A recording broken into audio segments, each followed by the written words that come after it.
Hello, I'm Mox, and welcome to the Bell Tower. Come on in, grab a cup of tea, and let's chat.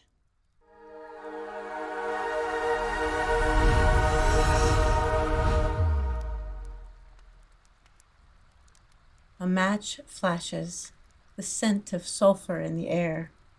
A candle flickers, casting light over the bowl as liquid is poured inside. Smoke from richly scented incense floats to the heavens. The sights and sounds of a home ritual can be soothing to the soul as we take time to honor and commune with the gods.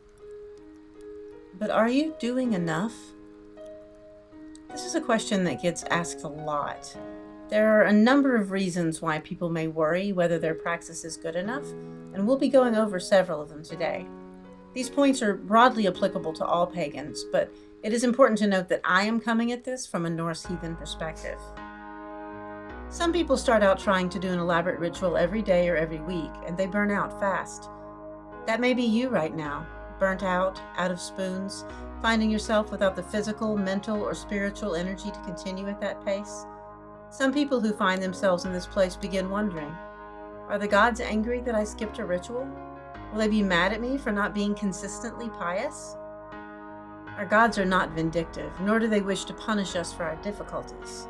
There is no concept of sin in heathenry, no eternal damnation for not living up to an impossible standard of perfection.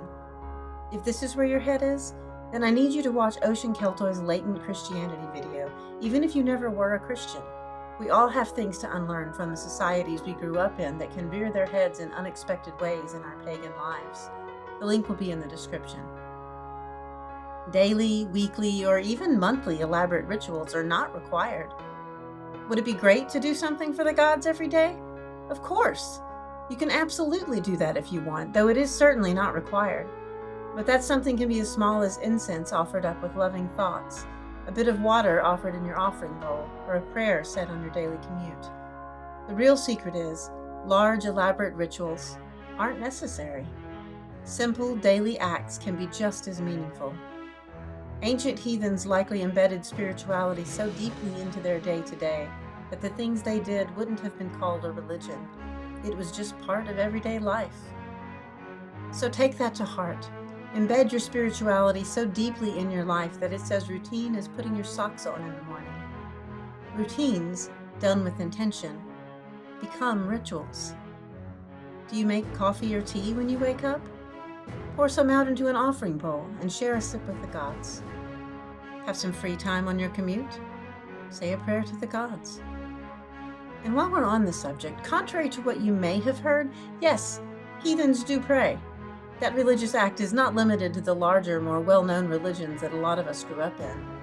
Speak to the gods from your heart, out loud or silently. Tell the gods what's on your mind.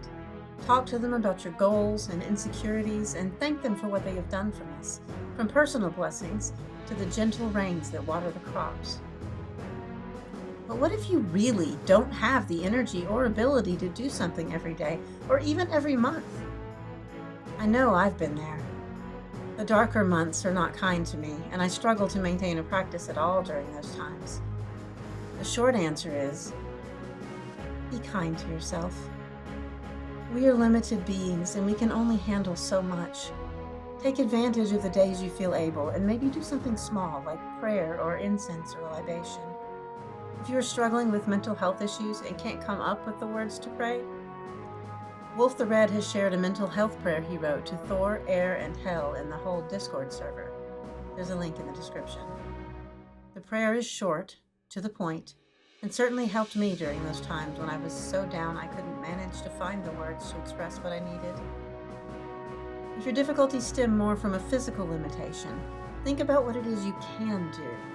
For instance, if you can't stand at a table altar for long periods of time, then it is perfectly fine to have a seat or to do a shorter ritual. Tailor your praxis around your life and your abilities. Nothing will burn you out faster than working to meet unrealistic expectations. Everyone's praxis will look unique. It is absolutely essential to take into account our own limitations as well as strengths when deciding how to organize our own praxis. For the worst of times, when it seems like your list of things you can do has come up empty, remember that you can pray silently. even if you can't move a muscle. That alone can be a source of great solace. For times when you have some limited ability, there are some ways to help ease the load. It has helped me tremendously to have a little travel altar of sorts at my desk, which is where I spend most of my time. I simply set out a few ritual items, light some incense, and say what I want to say to the gods. For a more simple act, take a small portion of your food or drink and offer it to the gods before you eat. The trick is, once again, to make your practice fit into your life. Don't let yourself be bound by the rigid structures that others may impose. Think about the flow of your day and set yourself up for success. Do you spend most of your time in the recliner next to an end table? Make that end table drawer your storage space for ritual items, and set up a small altar at a moment's notice without even getting up. Even a little bowl set out right beside you so that you can pour a libation and say a prayer when you want to will make things so much easier. So, are you doing enough for the gods? Yes, just do what you can. Are the gods mad at you for missing a ritual? No, they're not. Gods are so much greater than us and so far beyond our ability to comprehend, and they've been dealing with humans for far longer than we can conceive, that I have no doubt they are more than familiar with human limitations. In fact, I know the gods won't be mad at you, because I've been there, and they weren't mad at me. They were there when all I could offer was a thought sent their way. They were there when I could do nothing at all.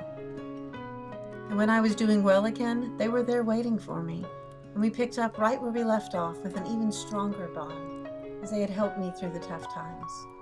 For those of you still in the broom closet, things can get a bit more complicated. How do you practice while keeping your religion private? Are the gods upset that you don't have a dedicated altar space? Or because you have to wait for privacy before you have a chance to give offerings or perform rituals? What if your situation doesn't even allow for an altar at all? What do you do then?